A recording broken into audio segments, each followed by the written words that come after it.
Hivi sisi wanaume mbona tunapenda kuwakatisha watoto wa watu tamaa? Kipindi haujapewa mzigo ulikuwa unabembeleza unasema, mimi nakupenda sana Aisha, nataka wewe mwanamke wa ndoto yangu, alafu wewe nakupenda peke yako, hakuna mwanamke mwingine, nitakuoa. Baada ya kukupa mzigo tu, hata kumtafuta inakuwa ni shida. Unaanza kubembelezwa kumtafuta, kumtumia SMS na penyewe ni shida.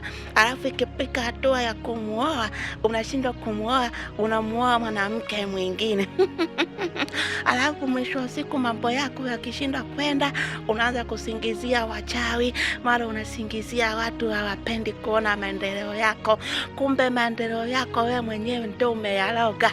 Umedanganya watoto wa watu huko, wamekusubiri kwa muda mwingi, walikuwa wachumba wanakuja wanawakataa, wanakutegemea wewe, na mwisho wa siku wanasikia umeoa mwanamke mwingine. Tuache laana kama hizo sisi wanaume.